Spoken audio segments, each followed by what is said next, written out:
الحمد لله والصلاة والسلام على رسول الله وعلى آله وصحبه وسلم. قال المؤلف رحمه الله: باب ترك الوضوء من القبلة.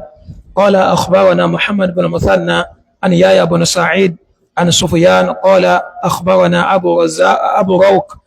عن إبراهيم التميمي عن عائشة رضي الله عنها أن النبي صلى الله عليه وسلم قال: كان يقبل بعض أزواجه ثم يصلي ولا يتوضأ.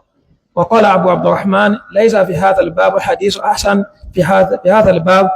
وإن كان مرسلا، وقد روى هذا الحديث أعمس عن أبي بن أبي ثابت عن عروة عن عائشة رضي الله عنها. قال يحيى القطان: حديث حبيب عن عروة وعن عائشة، هذا حديث حبيب عن عروة عن عائشة، تصلي وإن قطر الدم على حبيب لا شيء. نعم. باب ترك الوضوء من القبلة. kí a gbé ìmọ́tún ọ̀rọ̀ láṣe tí a bá kí sí ìyàwó yẹn tí wọ́n bá ti jáde kò nídi pé a ń ṣe àlùwàlá. àdísì wà fún àwa ṣàlàyé pé àdísì àfá an-Nasā'ī wọ́n rí pé àdísì mursal pẹ̀lú àfá Urwa tó wà ní ibẹ̀, but Urwa yẹn Urwatu bun Thabit ni wọ́n ń pè, wàrá sí pé Urwatu bun Zubair. Ǹjẹ́ Urwatu bun Thabit wọ́n rí pé majhul ni, fàbítálí hadisi yẹn wà sí kíni, hadisi yẹn wà da'if. Mo mẹ́ ń gẹ́tì mi, hadisi yẹn sí kíni wà da'if. Èyí tàbá Sa'id Musayyab sí gbàjáde àbí tí Ibrahim tẹ́mí gbà tọ́dọ̀ yàwó Aisha, wọ́n rí pé ìntìtọ́wù sí kíni ó ṣẹlẹ̀ sí nítorí pé ọba yàwó Aisha, fàbítálí wá dísù mursal wọ́n dá padà. àmá àdísì yẹn rí ilẹ̀ lọ́dọ̀ yàwó Aisha lọ́tọ̀dọ̀ tàbí Urwatu bun Zubair. owó hadisi sahih pípẹ́ ànábì máa ń kí sí àwọn ìyàwó ẹ̀, anáyẹ bá sì kí sí àwọn ìyàwó rẹ̀ tálẹ́ tó ti sàlùwàlá kí sí kíni kì í tún àlùwàlá mi ṣe. àti kàí lọ́sẹ̀ tó lọ àsàlàyé tí mursal lọ́dọ̀ àwọn ẹni síwájú onítùmà, lọ́dọ̀ àwọn aládìsì onítùmà.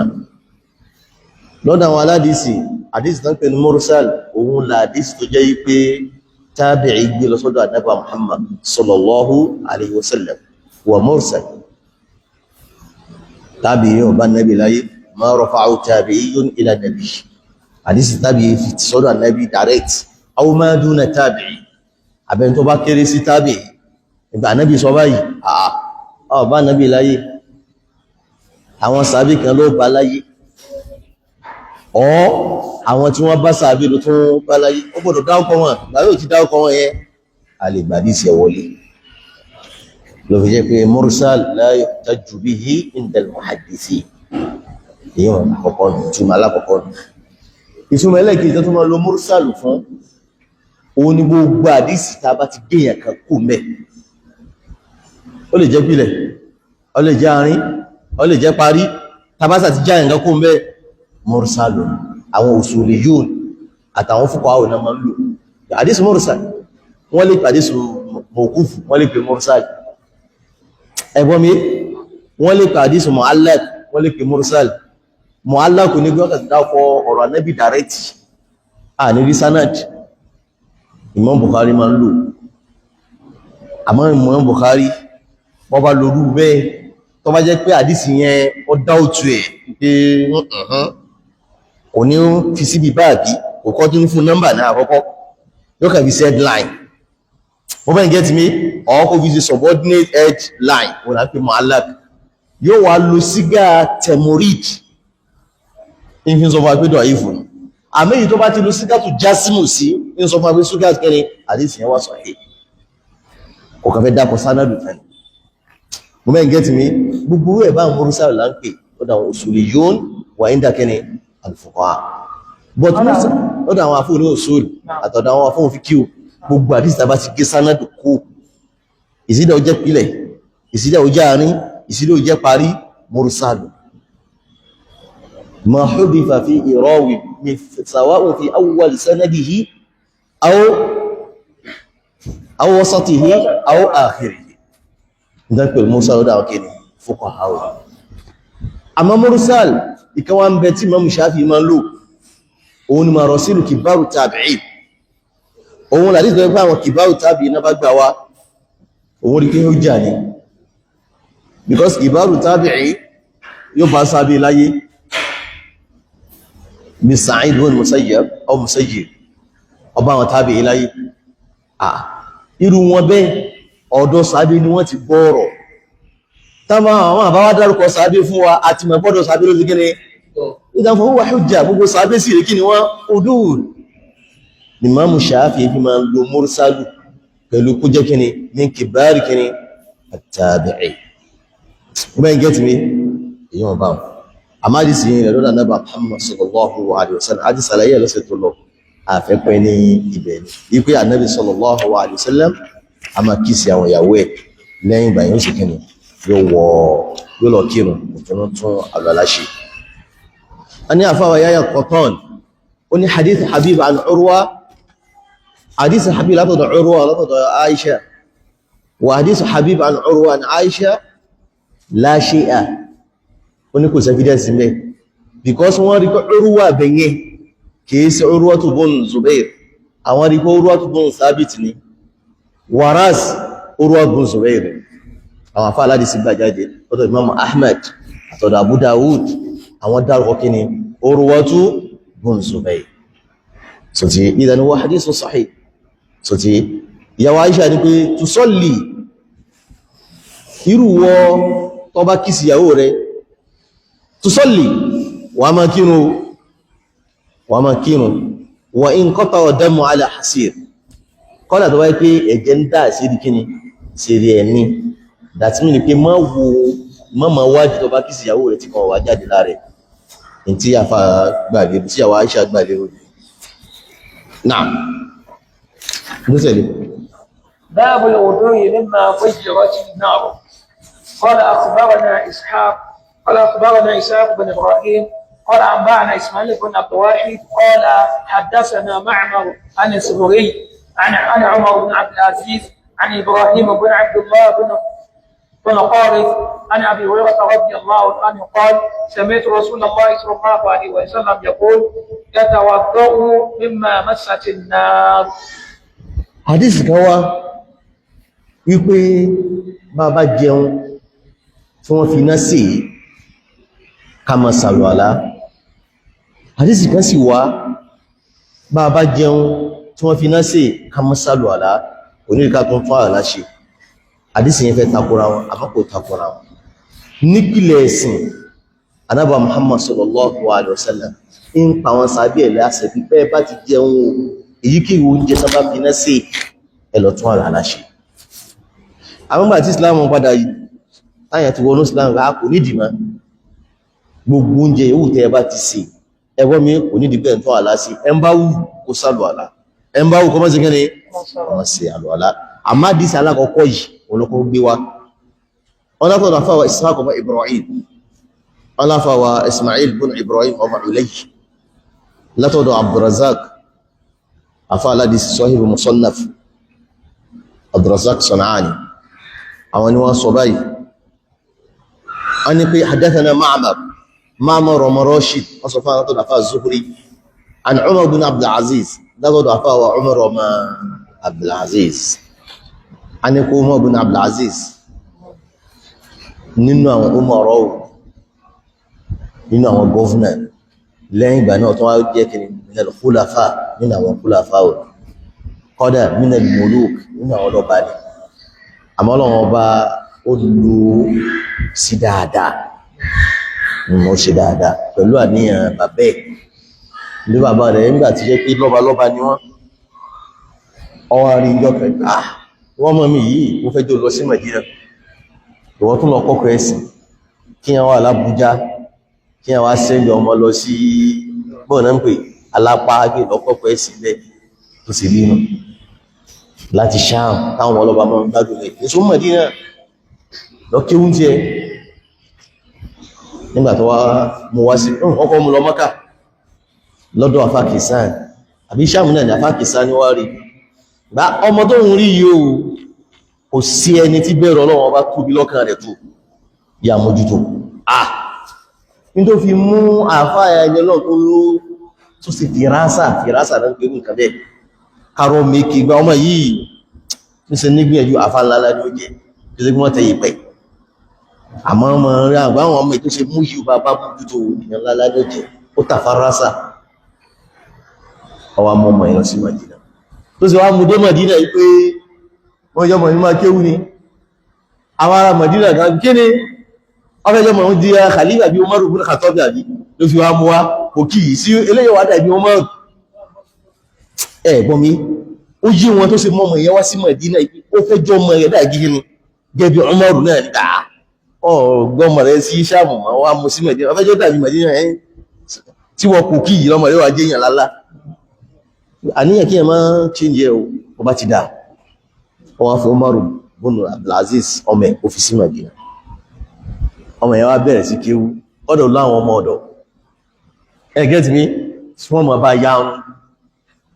ma bá ń lọ hálíkọ́ yóò kọ yá ọrún náà kọ já ọrún sẹ́pà lábá mọ́ nírun wọ́n bá yá ọrún àwọn ọlọ́bàá lọ́pọ̀ wọ́n dírẹ́sì kó tó dé hálíkọ́ wọ́n ti kéwú tán àti kéwú tán ó sì sọ́rọ̀ ẹ̀yọ́ kejì bíi pé irun tí ń yà yìí ní máa jẹ́ mísì ẹ̀kọ́ ọba yá ọrún mọ́ wẹ́rẹ́wẹ́rẹ́ ẹ̀yọ́ ọmọdé nídìí ọwọ́ agbájúmọ́ kí o ìbẹ̀rù Ọlọ́run wá sọ̀ sí láà ló jẹ́ pé ẹni tó bá lọ kí o Mádínà tí ó bá rí bẹ̀rù Ọlọ́run ọba ó kéré kó tó yí padà ó kéré náà ó kéré náà náà gbogbo bí ọba ti lọ mọ̀ ní ọfà bí ọba ti lè wá ìfarabalẹ̀ ní ọba ti sí ó lè yí padà mọ́ gànàgàn ní ọmọ sí lọ nítorí tí yàn tí ma chíǹjì nìyẹn ọmọ ọ̀bùn Abdulaziz sí chíǹjì náà Allahu Akbar ìwọ̀n kíma ó di àfàládì sí tààrà táwọn èèyàn náà tó ń gbà dí ní àwọn ọmọ kíwú rẹ̀ ní zúrí náà o ẹgbọ́n mi zúrí náà tó gbà ẹjọ́ lọ́dọ̀ ọmọ ọ̀bùn Abdulaziz ọwọ́ di àfà nígbà táwọn bànú mẹ́ra wá ń yan gọ́fúnà alámọ̀dí ọmọ sọ fún àwọn ọmọ kí àwọn náà lọ́wọ́ máa ń bẹ̀rùn wọ́n náà jẹ gọ́fúnà fà lòun láti fi jẹ gọ́fúnà ó wá fi bẹ̀rù Ọlọ́run kò sírú gọ́fúnà rẹ̀ bàbá yàn sábẹ́ kò sírú gọ́fúnà rẹ̀ ní Mádínà láti ìgbà náà dòní lónìí ó darí wọn pẹ̀lú ẹ̀sìn pẹ̀lú bẹ̀rù Ọlọ́run ọba ẹgbẹ́ bàbá rẹ̀ yá Salman àbí Abdul Malik ni nígbà tó wá rí wípé òun níbi ẹni tí ó mọ sọpọ́tì òun tó jẹ́ alámọ̀nà dáadáa o tí ó mọ̀ fún òun dáadáa ọmọ bọ̀dá mi àbọ́mọ bọ̀dá mi tó ọmọ bọ́dá mi tó wà ní Mádínà kó má bọ̀ wá sí Ṣáàmù níye ọmọ bá ń tún gbogbo ìjọba ìlú yìí ṣe ọwá invite pé kókò ní gọ́fúnà kó má bọ̀ wá sí Ṣáàmù gbàtọ́ wá wá sí Ṣáàmù òun náà láwọn ọmọ tiẹ̀ tí wọ́n jẹ́ khalifa àmọ́ ó rí wípé ààrẹ tí ń ṣe òun òkú àmọ́ àwọn ọmọ mi yìí bá fi ọjà nípa ìlú ìjọba yóò bàjẹ́ because ṣe ń dàrú lọ agbọ́dọ̀ lẹ́yìn tí ó tún sí dáadáa ó pì fún ọmọ bọ́dà rẹ̀ ju àwọn ọmọ tiẹ̀ lọ ẹni tí ó jẹ khalifa lẹ́yìn ní ọmọ ọ̀bùn Abdulaziz ọmọ Abdulaziz bá bẹ̀rẹ̀ ìjẹ gọ́fúnà ọbẹ̀ ìjì tí ó jẹ president lẹ́yìn òun ni ọwọ́ róòlù láti 1999 lẹ́yìn bàtà náà bí ṣe jíra tán ó rúlẹ̀ tó fi di kíní 101/102 ọdún méjì tó fi ṣe ó kọ̀ntrú ìjọba yẹn lẹ́yìn àwọn Khulafa'ur Rashidin Muawiya lọ́lá jùlọ o àmọ́ kọ̀ntrú yẹn tó jẹ́ pé àwọn èèyàn rẹ̀ tí ó gbà sára mọ̀ sàká ni tàzàrà wọn rí mọ́ ó ń kálukú gba ẹ̀tọ́ ẹ̀ ibẹ̀ làwọn aláṣìjù kan fi wá ẹgbẹ́ ó khamisu Khulafa'ur Rashidin òun ilẹ̀ ìkàwọn Khulafa'ur Rashidin kìí sí khamisu huwa minal Khulafa'ir Rashidin àmọ́ kìí sí khamisu nítorí Muawiya jùlọ òun náà sì sọ ó ní eruku tí Muawiya tó ta síwájú Muawiya pẹ̀lú Ànábì nígbàtà lọ sójú ogun ọlọ́lọ́jọ́ òun ó ní ọlájọ́ òun ó máa òfin Abdulaziz lọ eruku lásán nù tó ta sí lójú kan agbá kó kátó aṣọ pé Muawiya gẹ́gẹ́ fún rẹ̀ àwọn Ṣíà náà máa ń sọ̀rọ̀ ọ̀rọ̀ abẹ́ni tí ọba lágbẹ̀ẹ́ wọ́n Khamisu Khulafa'ir Rashidin Muawiya jùlọ suhba kò sí tó lè bá ní ìyẹn jẹ́ sàbí ànábì kò sí tó lè bá lẹ́yìn tó bá wá lẹ́yìn wọn Umar ibn Abdul Aziz wá gbìyànjú ó wá ṣe ìdára khilafa ní nǹkan tó yẹ kò sẹ́ni tó ṣe ní gbogbo àwọn Umayyin yàtọ̀ sí Muawiya rahimahullahu ta'ala rahmatan wasi'a nínú àwọn tí ìjẹ́lẹ̀ yóò àfẹ́tì ní ẹ̀ mọ́ sọ yẹn kan náà síwájú pé àfá aládìsí náà lòun náà àwọn bàbá tó di gọ́ọ̀nà tó di president kí ló ṣe ọ àfẹ́tẹ̀ ta ló ń tàn lẹ́nà bá sọ àdáòkè ẹ́ sọ̀rọ̀ tání mo láfà aládìsí náà ni nínú àbànú mẹ́yà náà ni fọ́dọ̀ náà jẹ president ó jẹ gọ́ọ̀nà Madina náà ni náà Mirwan barakallahu fikum afẹ́ ẹ̀gbà ẹ̀gbà fa Imam Imam Mirwan bin Hakam ayakumullah akan baba afa Umar ibn Abdul Aziz lawa ko to afa wa Ibrahim bin Abdullah lati sira Umar ibn Abdul Aziz ó dá kiyan ka gan gbogbo en ba jele rí tó wá fẹ́ control mùsùlùmí dáadáa àwọn nǹkan be tí yan gbọ́dọ̀ maka gbogbo àwọn khulafa ar-rashidin yẹn gbọ́dọ̀ ká síyàmà Umar ibn Khattab àti Umar ibn Abdul Aziz ìtàn wọn ìdára wọn yẹn ó lágbára gan nígbà tó wọlé president ló sì wọlé president tó jẹ khilafa tán yíyan báyìí dé àwọn ọ̀rẹ́ ìyàwó ti dé ọkọ rẹ̀ ti jẹ́ gini inú rẹ̀ wá dùn ọwá lọ bọ́kọ̀ àwọn yẹn ti pọ̀ ń tafá inú rẹ̀ nù kíni inú rẹ̀ máa bàjẹ́ ni nítorí tó ń kálukú wọ́n jẹ ní wọ́n inú wọn fi ń dùn lára wa bá a bá ṣe dáadáa akábàmọ̀ lọ́la ọlọ́wọ́ bá gbọ́jọ́ ìrìn àjá máa bẹ́ẹ̀ ká mọ̀ sùkún ní ìjọ bá kú tán bàbá wa ṣe dáadáa ìjọ ní ká mọ̀ dúnú ọwọ́ sọ fún àwọn ìyàwó ẹni kò sí sílé kán táàmù níbi owó àwọn mùsùlùmí Allahu akbar kọ́dà owó tán bá fún lówó oṣù tiẹ̀ ní Baitul Mal ló tó kún fáwọn èèyàn ni wọ́n máa bí Abdul Aziz kú owó tí wọ́n bá lọ́dọ̀ rẹ̀ kò ju bí dàrọ́ ìmọ̀ màdúdà lọ àwọn ọmọ òdòrá sọgbà ẹ̀gbọ́n mi wọ́n rí tí wọ́n pẹ́ ẹni lẹ́mí àti bá ń ṣe mítìnì pẹ̀lú àwọn bóò náà ń pè àwọn èèyàn ọ̀rọ̀ ìlú lẹ́jọ́ ń sọ o tàbá ti wá parí ọ̀rọ̀ ìlú tán fìtílà kalẹ̀ wọ́n tan bóò náà ń pè àbẹ́dà wọ́n tàn kalẹ̀ tàbá ti wá ń sọ̀rọ̀ pásánà àfíà yọ pa ni àti sọ̀rọ̀ ìlú tán owó ìlú là ń lò Allahu akbar ẹwù mọ́tò jọba tẹ́lò ní ó gbé lọ sí family house wọn sáàsàmìdì ló lọ sí family house kọ́tọ̀ mọ́tò jọba yóò tún gbé lọ fún travel àbẹ́là lásán ni president ń pa àwọn minister mi ó máa lọ àbí commissioner mi ó máa lọ kódà councillor mi ó máa lọ sí ìlú wọn yóò sún gbà àríàsì àbí wọn pé allowance pé travel allowance bí alọ́n sí kíníkẹ̀ ọ̀rọ̀ ayé ẹ̀dí sì bá lọ oko ẹlòmí orúkọ ìjọba ló fi bẹ̀rẹ̀ ẹwà àwọn èèyàn fi tọ́lọ̀ rẹ̀ tó gbà àwọn eré níbi ká máa gbọ́rú àwọn àtàbá yìí bàbá fẹ́ jìlú wa dà kìí sí ká máa wá rán wọn àwọn kan lérí wa wọ́n ṣiṣẹ́ takuntakun ní tẹ́ máa kà fún wọn yìí ká fi mà sí báwọn eléri kan nìyẹn ní tẹ́ máa kà fún wọn nù ó mọ́ bí nàbà sí wá kú láàrin ọdún kan àwọn ọmọ rẹ̀ ọlọ́run bí kìí àwọn ẹni ọlọ́run bá kìí fi wọn kalẹ̀ àwọn ọmọ yẹn sì mékẹ̀ padà ọlọ́run sì gbàdúrà wọn àtàwọ̀sí wọ́n di ẹni tí wọ́n rí jẹ àwọn náà rí mú àwọn náà rí lékọ́ láàrin ọdún kan sọ́dún méjì àwọn kan sì kú wọ́n pín ya láyà góòdù nígbà tí bàbá wọn kú wọ́n gba gbogbo lé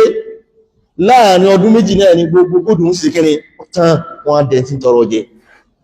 wọ́n tó ń kó jẹ nítorí àwọn ọmọ rẹ̀ àwọn mi wọ́n bá yẹ wọ́n jẹ́ ni o ìtàn wọn mọ́ Ibn Aziz aníbìká máa ká fáwọn èèyàn afáwọn ọmọ Ibn Aziz wọ́n sọ pé látọ̀dọ̀ afá Ibrahim bin Abdullah bin Qari an Abi Hurairah ó ní pé sami'tu Rasulullah aláwọn bú jíṣẹ́ ọlọ́wọ́n bá pé Ànábì pé tawadda'u ẹ máa sàlùwàlá mimma massatin nar gbogbo nǹkan bá ti fi náà sí àmà sọ pé àdìsí ti wà kí ni mansukh wọ́n ti parẹ́ wọ́n ti gbé ìdájọ́ ẹ̀ lọ ọwọ́ pìlẹ̀ ìsìláàmù ni àmọ́gbà tó di parí ìsìláàmù Ànábì ní kò nídìí ká máa sí kíni kẹ́ máa sàlọ̀ àlámà náà fẹ́ǹsọ. قال أخبرنا إسام بن عبد المالك قال حدثنا محمد يعني ابن حرب قال حدثني الزبيدي نعم عن الزهري عن عمر بن عبد العزيز أخبره أن عبد الله بن قارث أخبره أن أبا هريرة رضي الله عنه قال سمعت رسول الله صلى الله عليه وسلم يقول توضؤوا مما مست النار. حديث ذاك سواجه هنا نسوي ريبيتيشن. نعم. نعم. قال أخبرنا رابع بن سليمان قال حدثنا إسحاق بن بكر وهو ابن مضر قال حدثني أبي عن جعفر بن ربيعة عن بكر بن السوادة عن محمد بن مسلم عن عمر بن عبد العزيز عن عبد الله بن إبراهيم بن قارث قال رأيت أبا هريرة يتوضأ على ظهر المسجد فقال أكلت أثوار أقيت فتوضأت منها إني سمعت رسول الله صلى الله عليه وسلم يقول يامر بالوضوء مما مست النار. Àdísì látọ̀dọ̀ àfá Abu Hurairah ẹ̀kọ́ mẹ́mẹ́ ìyàn kí ní mọ̀tá Abu Hurairah tó ń gbọ́rọ̀dọ̀ Ànábì ní pé in tó bá ti tọ́ṣì ẹ máa sí kí ní ṣàmàṣàlá in tó ń mọ̀nù ohun ọ̀padà mọ̀ ipá Ànábì ní kìí sí dandamá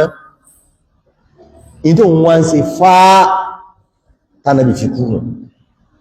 Ànábì tún kú ìjẹ́ sí nìyẹn ọwá àdíjọjọ́ kan àsìkò òun tó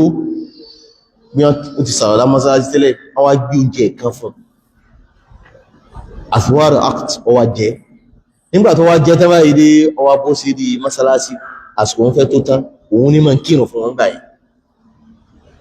àìgbọ́n mi òun ní máa ń sẹ́kẹ́ni ní máa ń kírun fún wọn kọ́dọ̀ òun náà ní máa ń lídi bó náà ń pè nígbà táwọn Usman ti kú tán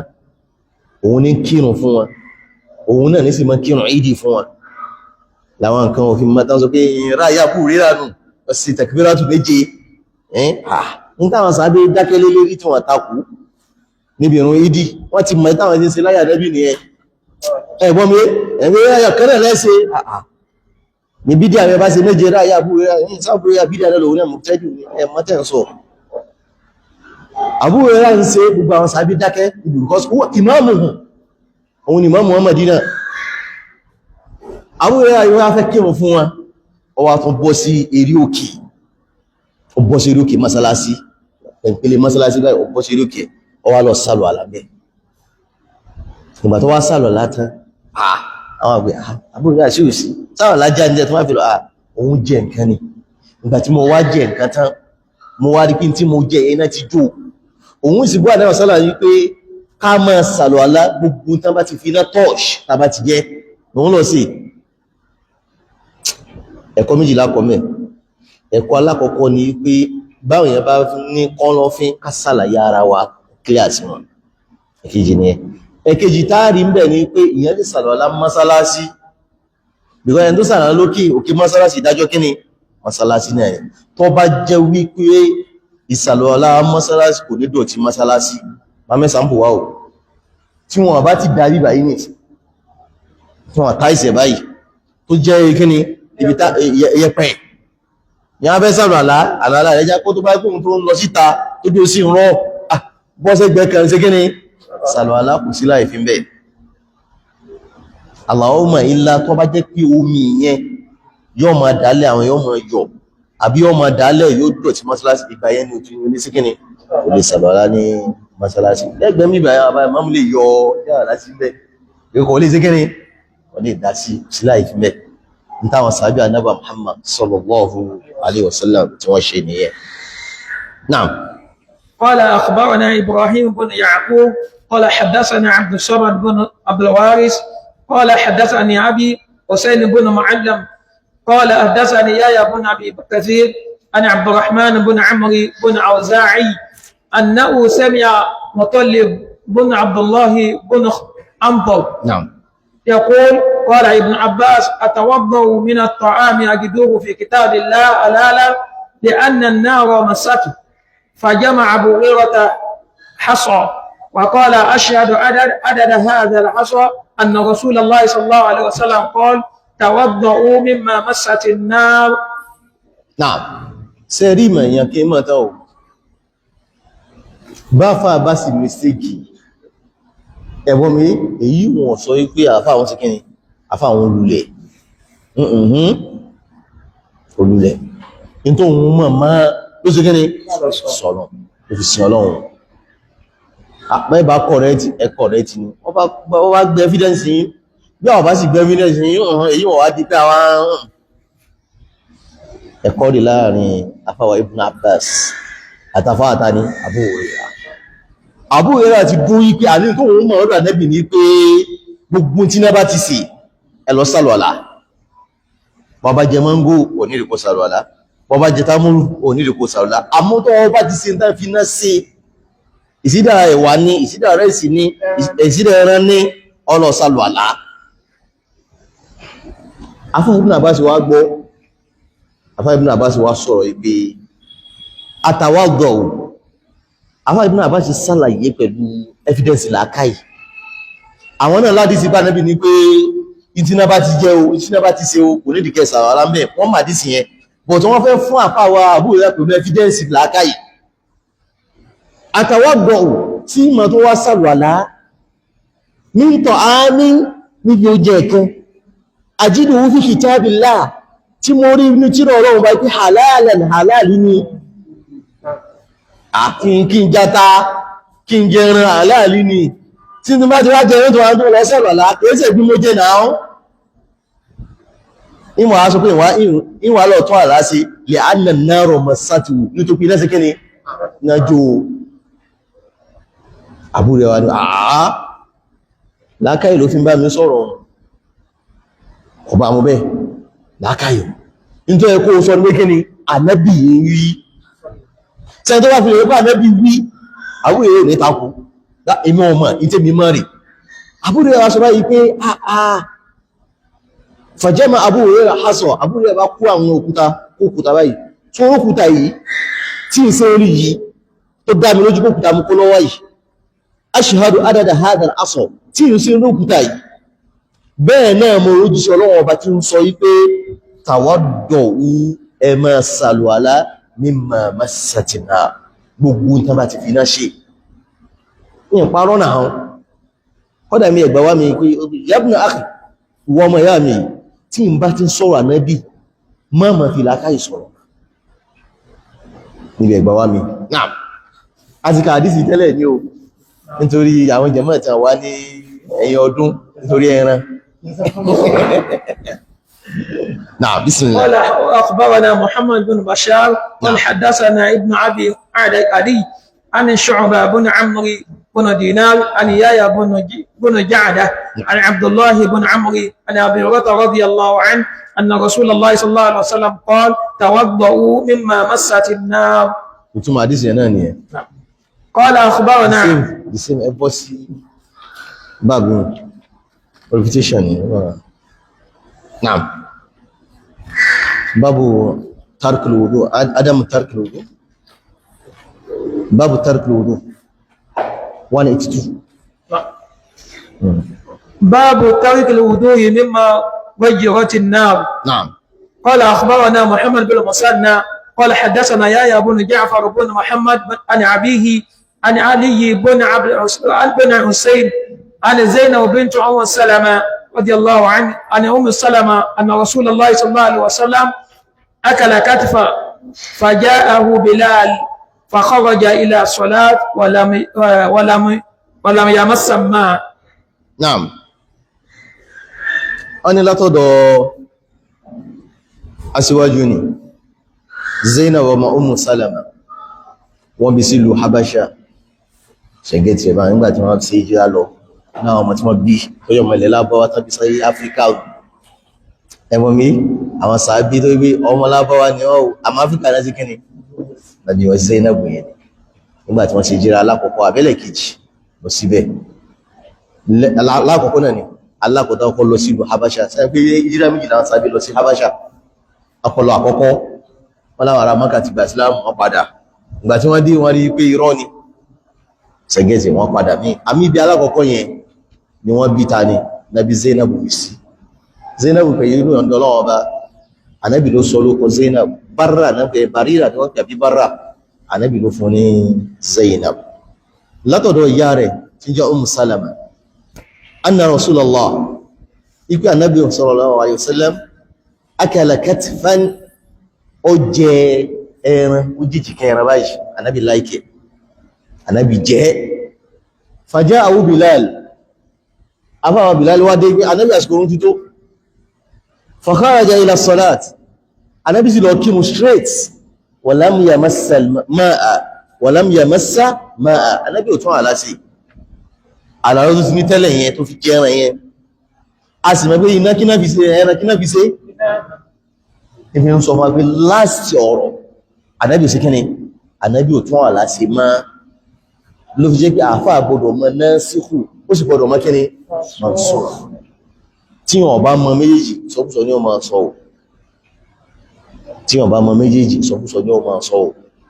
láfúnmọ́ ẹ̀sánpọ̀ tí wá gbé Ọlọ́run sọ ká má mọ tí àfáàkan sọ Ọlọ́run ní ká má mọ tí àwọn fẹ́ kí ní ká má mú lẹ́jẹ́kùnrin àbúsọ̀ látàwọn kára ní ẹlì mú náà ọtí ò bá di àá ní sì máyà jáde àyà yẹn ti wọ́n mansukha mo mẹ́rin gẹ́ ti ní báwọn gẹ́bẹ̀ náà ni àlùwàlá tí a bá jẹ tí náà ṣe nípìlẹ̀ sìn yóò lọ tún àlá sí àmọ́ ní parí ọ̀rọ̀ Ànábì ní kúkú síkíní kò ní dìmá Ànábì jẹran Ànábì sí lọ kírun Ànábì síkíní kò tún àlùwàlá ṣe. Naam. قال أخبرنا محمد بن أعلى بن عبد الأعلى قال حدثنا خالد قال حدثنا ابن جريج عن محمد بن يوسف عن سليمان بن يسار قال دخلت على أم سلمة فحدثتني أن رسول الله صلى الله عليه وسلم كان يصبح جنبا من غير احتلام ثم يصوم وحدثنا ما هذا الحديث أنها حدثته وأنها قربت إلى النبي صلى الله عليه وسلم جنبا مسويا فأكل منه ثم قام إلى الصلاة ولم يتوضأ. Ànábì Muhammad sallallahu alaihi wasallam gbogbo tánàbí ṣe àwọn ìyàwó rẹ̀ bá wá fáìlì jẹ́ pé ta bá wo ọ̀pọ̀lọpọ̀ nínú àwọn ìdájọ́ a rí pé a rí bí thulutha ayọ́lá àwọn sàbẹ́ náà o àmọ́ thulutha a rí pé àwọn sàbẹ́ àwọn ìyàwó rẹ̀ náà bá wá sí pé àbí thuluthu rẹ̀ ayọ́lá àwọn ìyàwó rẹ̀ iná ní irú àwọn masala yìí masala méjì ni alákọ̀ọ́kọ́ mẹ́ẹ̀ ìdájọ́ mẹ́ta gan ni ìjẹ́yàn lè sùn pẹ̀lú jẹ́nàbà ìyẹn lè sùn pẹ̀lú jẹ́nàbà látà òtútù mú mi ilé ìsẹ́kíní ilé ìwẹ̀ lè sùn pẹ̀lú ẹ̀ àwọn ẹgbẹ́ àwọn ọ̀rọ̀ fi jẹ́nàbà so a wá fi sùn aburú sí ọ́ àìsìkiri ó lọ irọ́ lásán ni o irọ́ lásán ní ilé fi jẹ́nàbà sùn ó kà dá púpọ̀ jù kíyàn sálùwàlá sàlùwàlá fẹ́rẹ́fẹ́ mẹ́ẹ̀kọ̀ọ̀kan ní sí lọ́sàn bọ́ọ̀bá wá lè ṣe léyìn lọ fà bẹ̀rẹ̀ rẹ̀ àbẹ́yìí tí fi ń dájú wẹ̀ bọ́ọ̀bá ti wá lè wẹ̀ sàlùwàlá bọ́ọ̀bá ti lè sàlùwàlá síkíní fọwọ́ fọ́ abẹ́yẹn lọ́sùn bẹ̀. ẹ̀kejì mẹ́ta tún sí àǹfààní bí àdísì ni pé ẹni tó fẹ́ gbàwẹ̀ láàárọ̀ ọ̀la ó wá ní jẹ́nàbà lá tó fi di sàárì ó tún wá jẹ sàárì tán owó ẹ̀ ọwá di láàárọ̀ ọlọ́run gbáwẹ̀ tálífàjá yọ yes ó lè máa gbàwẹ̀ só nítorí pé ìyàwó gbọ́nà pé Ummu Salama ìpé àwọn pẹ̀lú Ànábì àwọn ọmọ ṣẹ́gẹ́ ni àwọn ọmọ ń sùn lẹ́ni tí ó ní jánábà lá àwọn ó sì máa gbàwẹ̀ ọjọ́ kejì Ànábì ní sọ gbọ́nà tó ní jánábà lá òun wà ní ṣẹ́gẹ́ ni òun ní gbàwẹ̀ ẹ̀kẹta mẹ́ta tó rí ni wípé ìyàwó Àìṣà sọ wípé ìyàwó Ummu Salama wípé àwọn gbẹ̀rẹ̀ fánàbí dọ́kẹ̀ ẹran tí wọ́n ti sún Ànábì láìkì gbogbo ẹgbẹ́ ẹran báyìí tí ma rọ̀ Ànábì láìkì aláfíà bẹ́ẹ̀ wọ́n gbé fánàbí wọ́n ti sin ẹran yẹn wọ́n ti yán ti gbé fánàbí wọ́n ti sún Ànábì sì jẹ́ Ànábì sì lọ kírun kò sàlọ́ látàtà mọ́ náà fi ní pé látọ̀dọ̀ ìyàwó Ummu Salama anna Rasulullah ọlójúsí ọlọ́wọ́ bá kana yusbihu junuba àmà di àárọ̀ lẹ́ni tó ti ní jẹ́nàbà látàlẹ́ ní gẹ́ ìtìláàm kìí ṣe kó sùn lọ́lá láò ìtumọ̀ ẹkó súnmọ́ ìyàwó ẹ̀ nìyẹn súnmọ́ ẹ̀ sùn ní sì mẹ́gbà rẹ̀ só nítorí ẹni tó bá sùn tó lálà kọ́dà bó jẹ́ lọ́sàn-án àwẹ̀ rẹ̀ ò já ìyẹn sùn lọ́sàn Ramadan báyìí àbí lọ́sàn Monday ni àbí ìjọ́ kẹtí ń gbàwẹ̀ ni ọwọ́ sùn yóò jí báyìí dé ọkà bá maníyù lára rẹ̀ ni yóò máa gbàwẹ̀ sóyún ní ìmọ̀ ní ìjì ajáde ọ̀tún àwẹ̀ ń ga ní irọ́ o because kò ní dákàlù sí rufi alqalamu an kini an thalath an-na'imi hatta yastayqiz àwòyàwó afáàyí tó wọ́n sọ pé Suleiman ni pé wà haddathana ma hadha al-hadith annaha haddathatu wọ́n sọ fáwọn yí pé annaha qarrabat ila an-nabi wọ́n gbé fún nabi jamban mashwiya apẹ̀yẹnà tán ti sùn fa akala minhu anabi jẹ́ sallallahu alayhi wa sallam thumma qama ila as-salat anabi ti lọ kírun wa lam yatawadda salala gẹ́bẹ̀ náà táwọn náà bá gbàwẹ̀ àsàwàlá òtò àrin ti magrubi wá tó àwa sínú tán gbàdí àwa sínú ẹ̀dàkùn pẹ́fà lásì pé mo jẹ́ nǹkan kò nídìí wọ́n kàn fẹ́ dé súnà nẹ́bí kíyàn sí kẹ́ni kíyàn jọ lónà tíyàn bá jẹ tó lépo tó bá lépo tó lóróró wọn ní kò lẹ́nu yàn ó dá púpọ̀ jù kíyàn lọ sí kẹ́ni kíyàn jọ lónà lásán ni náà. قال أخبرنا محمد بن عبد الأعلى قال حدثنا خالد قال حدثنا ابن جريج قال حدثنا محمد بن يوسف عن ابن يسار عن ابن عباس رضي الله عنهما قال شهد رسول الله صلى الله عليه وسلم أكل خبزا واللحم ثم قام إلى الصلاة ولم يتوضأ. أفا ابن عباس ونقول شهدت رسول الله أمور جسرون بي أكل خبزا ولحما Ànábì jẹ bread àti ẹran ó jẹ méjèèjì papọ̀ thumma qama ila as-salat Ànábì sì lọ kírun wa lam yatawadda kò tún àlásì ó ti lálàá tẹ́lẹ̀ wà nígbà tí mo jẹ ẹran àti búrẹ́dì tán fi náà sí tẹ́ búrẹ́dì iná náà fi sí ẹran náà kí náà fi sí iná náà fi sí Ànábì ò tún àlọ́lá ṣe náà. قال أخبرنا عمرو بن منصور قال حدثنا علي بن عياش قال حدثنا شعيب عن محمد بن منقدر قال سمعت جابر بن عبد الله قال كان آخر الأمرين من رسول الله صلى الله عليه وسلم ترك الوضوء مما مست النار.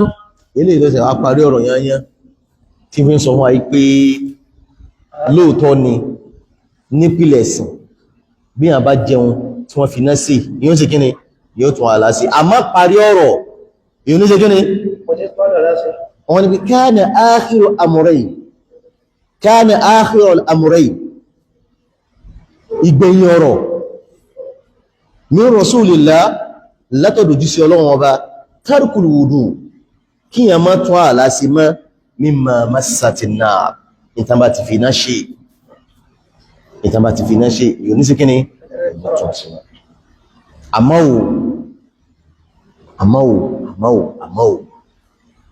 àmọ́ alákọ̀ọ́kọ́ ni pé bí yàn bá jẹ àwọn ẹran ràkúnmí ẹ̀bọ́n mi yóò ṣe kíni yóò sàrọ̀ aláwò nítorí Ànábì Muhammad sallallahu alaihi wasallam pé tawadda'u min luhumil ibil bẹ́ẹ̀ bá ti jẹ ràkúnmí ẹ lọ sàrọ̀ àlá wala tatawadda'u min luhumi madha al-ghanam bẹ́ẹ̀ bá jẹ ewúrẹ́ ẹ̀ nídìí ẹ̀ àmọ́ ti ràkúnmí ẹ lọ sàrọ̀ aláwò àwọn àfáà wọn kí ló dé tánà bí sọ báhùn àwọn akẹ́ àdísì sọ ìfún ní àwọn kìí sà àdísì sọ ìfún àdísì sọ lálàáfíà àwọn akẹ́ ní pé bádìsì yẹn bá ti lálàáfíà òun ni mọ́sí àbí mi àmọ́ lọ́dọ̀ mi ní kò lálàáfíà ìsọ́ ẹ̀gbọ́n mi tó bá jẹ́ pé àdísì yẹn lálàáfíà òun ní kíni mọ́sí àbí mi Imam Shafi'i sọ̀rọ̀ yẹn jáde ìtàdísì pé ẹ máa sàlọ̀ aláǹdí ẹ̀nà àkùnrin ọba ti lálàáfíà òun ni láàáfíà àmọ́ lọ́wọ́ bá yí o kò lálàáfíà lọ́dọ̀ mi ìntẹ̀lẹ̀ Imam Nawawi bí a ti wá wádìí arígbádìsì ní kíni lálàáfíà òun ni mazhabi Imam Shafi'i ọwà pọ̀ bẹ́ẹ̀ àwọn masáì tí Imam Shafi'i tàdísì bá ti lálàáfíà òun ni mazhabi ọkọ̀ àwọn fàkà ló fi jẹ́ pé òdodo nìyẹn máa ń wá kí òdodo nìyẹn máa ń wá kí òdodo ju ń kálukú wa lọ àmọ́ káwá dóbi tí mo sọ yìí náà lọ́pọ̀ evidence mi lè dé Imam Shafi'i ìdí ilé ọ̀rọ̀ àwọn àwọn àwọn níbi kí ló fà tánàbí fi sọ bẹ́ẹ̀ a ní ọ̀pọ̀ àkọ́kọ́ mẹ́ bá wò Ànábì ní ẹ lè kírun níbi tán bá ti ń sin ewúrẹ́ ẹ gbọ́dọ̀ kírun níbi tán bá ti ń sin kíni tán bá ti ń sin ràkúnmí agbó ràkúnmí ẹ gbọ́dọ̀ kírun bẹ́ẹ̀ àmọ́ agbó ewúrẹ́ lè kírun bẹ́ẹ̀ n tó fà ní pé ràkúnmí wọn dá látara àlìjànú àwọn kan sọ bẹ́ẹ̀ àlìjànú ìtara àlìjànú wọ́n fi dá ara àlìjànú rẹ̀ wọ́n dá látara ọlọ́wọ́ bá wọ́n búkẹ́ yakhluqu ma yasha ọmọ sáàrùn yẹwà o líle ń bẹ láàrẹ̀ ẹ̀gbọ́n mi líle ṣe kíni ń bẹ láàrẹ̀ ló fi jẹ́ pé tí yàn bá ti jẹ́ tó ìsàwàlá ó ṣe kíni ó tún àlá sí ilá kẹrù àwọn míì tó mú ilá kejì wá ní pé kò sí tó fẹ́ sí jẹ́ ẹran ràkúnmí ọ̀rá rẹ̀ máa ń pọ̀ ni yóò mọ yọ̀bọ̀yọ̀bọ̀ lọ́wọ́ rẹ̀ ọwọ́ tó fi jẹun kò ní ṣe kíni ọ̀rá yàn ní kò ń bẹ́ ó nìdí kò sí wọ́n dáadáa ẹnu rẹ̀ ohun yóò sì máa rùn kí ní yẹn ní tẹ́ fi gbọ́ yìí tá ló ti mú ara ràkúnmí fresh one àwọn ń ta àwọ́tẹ̀ músà rí àwọn Al-Madina àwọn bọ́ náà ń pè àwọn ń ta wọ́n máa ń ta báyìí ń bẹ ọkàn wọ́n dé 7,000 àbí 10,000 ìzòjọ́ àmọ́ ti sí sẹ́gẹ́rẹ́ ìmọ̀ ní òróró gẹ̀ yóò ti dì láwọn náà ma fi ń gbé sínú fríjì àbí inú físà gbogbo nítorí òróró yẹn yóò mọ̀ disturb ẹni tí ń kírun àni ìlà ni wallahu ta'ala alam bí a bá jẹ ràkúnmí àdísì yẹn láàáfíà yóò tún àlọ́ aláṣẹ ń bẹ̀ náà باب المدبرة من السويق. نعم. قال أخبرنا محمد بن سلمة والحارث بن مسكين قراءة عليه وأنا أسمع واللفظ له عن ابن قاسم قال حدثني مالك عن يايا بن سعيد بن بشير بن يسار مولى بني حارثة أن سويدة بن نعمان أخبره أنه خرج مع رسول الله صلى الله عليه وسلم أم خيبر حتى إذا كانوا بصهباء وهي من أدنى خبيل صلى العصر ثم دعا بالأسواد قال يؤتى إلا بالسويق فأمر به فسري فأكل وأكلنا ثم قام إلى المغرب فتمدمد وتمدمدنا ثم صلى ولم يتوضا. نعم لا تدافع سويد بن نعمان nínú àwọn sàábí ànábì ni àwọn sàábí tí wọ́n jọgbọ́n ó rí pẹ̀lú ànábì ó sì wà náà tí wọ́n yí ànábì lóyìn lábẹ́ igi sulhu Hudaybiyah innal ladhina yubayyi'unaka innama yubayyi'una Allah yadullahi fawqa aydihim nínú àwọn sàábí ànábì àdísì wọn ọ̀pọ̀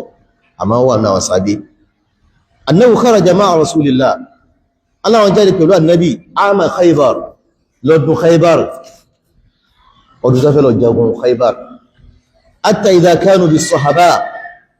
wa hiya min adna Khaybar ó súnmọ́lù Khaybar wọ́n dìlù sahaba salla al-asra anábi kírun asiri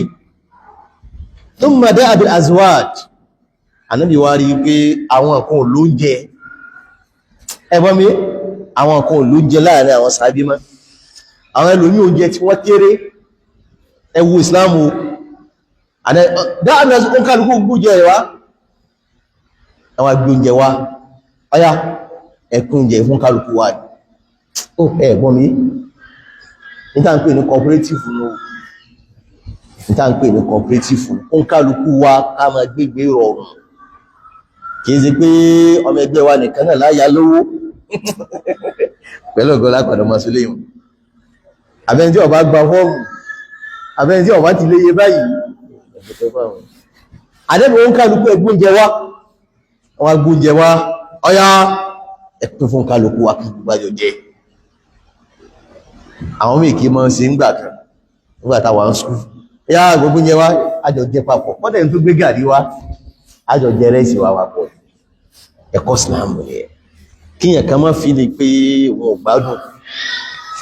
Ànábì ní pé dáàbìl azwad Ànábì ní ẹgbẹ́ ogun àwọn oúnjẹ yíwá zad jamu ẹ̀nà azwad falam yuta illa bisawik oúnjẹ táwọn èèyàn rí gbé jáde elékúté ni àbí ilẹ̀ mọ́ ń pè elékúté àbí ilẹ̀ mọ́ ń pè tí wọ́n mú wọn kà bàbà àbí yan gan wọ́n lọ wọ́n yàn bàbá wa yàn tán elékúté rẹ̀ ni wọ́n yàn bàbá wa yàn wọ́n wà lọ bàbá wa lọ tán àmà wa jẹ́ nígbà àwọn ọmọ tó wá ṣe ń gbà yẹn àwọn tó wá dá sómi padà àwọn tó dá sómi àbí wọ́n fi wàrà wọ́n dá wàrà sí ọmọ wa mú ẹ̀rí pé kíni iná ti tọ́ṣì kìíní yẹn ẹgẹ́gẹ́ ní sí wọ́n yìí sì dá wàrà sí prósẹ́sì mí tún wọ̀ oúnjẹ tán wá gbé wánù tí gbogbo wọn jẹ fúl Allahu Akbar fa amara bí àdébìnrin ẹgbẹ́ wá fasúríyà wà tẹ̀lẹ̀ fa akala ànábì jẹ́ wa akalna gbogbo àná sì jẹ́ pẹ̀lú ànábì sallallahu alaihi wasallam thumma qama ila al-maghrib tẹ̀gbẹ́lẹ́yìn àṣírí wọlé tẹ́ni wọ́n sì kìíní àwọn àfi jẹun fá ẹyẹmọ̀tẹ́ ẹyẹmọ̀kó wọ́n ń pò láti bí 5 6 wọ́n gárùgbì ti wọlé wọ́n jẹun tán báyìí Ànábì bá lọ kí ìrùn magúbí ọ̀sàlọ́lá mi fatamadumọ́dọ̀ Ànábì yọnu wọ̀tàmọ́dùmọ́dùnà gbogbo ẹ̀nà sọ́lọ̀ alábẹ́ ayọ́dúnù àtún alábì sí ikọ́ ẹ̀sẹ̀ kíkí ni aṣírí ni dàsíwì kí wọ́n kí wọ́n sí ní ìpìlẹ̀ wọ́n kí ní bí around 6 o'clock àbí 5:30 pẹ̀lú consent travel summa salla Ànábì kírun fáwọn walam yatawadda Ànábì òtún alábì ṣe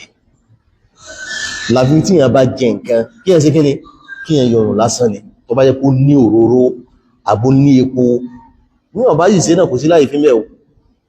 ọ̀bàrún jẹ́ àmọ́ yóò máa fẹ́ ti rẹ̀ ọmọ kí làbínú ìmọ̀ bọ́ sẹ́nu ní àwọn afún fíkí sí gbìyànjú tó bá jẹ́ pé tí ń bẹ lẹ́nu rẹ̀ kò tó òkèlè kan ẹ̀wọ́n mi kò sí láì fi mẹ́ àwọn bá tí ń tó òkèlè kan gbá òkèlè kan kò ti jẹun nu ní àbá jẹun lérí irun rẹ̀ sí kí ni irun ẹ̀ bàjẹ́ àmọ́ làbínú kẹsì wá kó sí ọmọ kírun sùn nínú ọba jẹ́ nípa àwọn sàbí ànábì Muhammad sallallahu alaihi wasallam àwọn náà máa ń jẹ irú kẹbẹ́ wọ́n sì máa jù pẹ̀lú ànábì àmì èyí tí fi ń dájú súnnà tànábì ní kásìkẹ́ ni ká yọ lọ́nà kọ́lá ikú mi tá mú ká gbé mi padà kò sí láìfi àmọ́ká tú wà áwùlà náà. باب المدمرة من اللبن قال أخبرنا قتيبة قال حدثنا ليث عن عقيل عن الزهري عن عبيد الله بن عبد الله بن عباس أن النبي صلى الله عليه وسلم شرب اللبن ثم دعا بماء فمضمض ثم قام إن له دسما. نعم bí yàn bá mu laban wàrà or yogurt tí yàn bá mu súnnà ní bí ká yọ nínú súnnà ní o súnnà ní kọ́dà bí yàn kírun súnnà ní wà bá ti mu yogurt ó ọ̀yọ́ nú ẹnu a ní pé ànábì Muhammad sallallahu alaihi wasallam látọ̀dọ̀ àfáwà Ibn Abbas shariba labana ànábì mú wàrà nígbà tó wá mú tán thumma da'a bima ó ní ẹbá ń gúnmi wá fatamadmada ànábì jọ nínú thumma qala ànábì wá sọ báyìí inna lahu dasama ó ní epo ó ní òróró ní àbá mú yóò wà lẹ́nu ẹni yóò sì máa rùn ọba ti pẹ́ lẹ́nu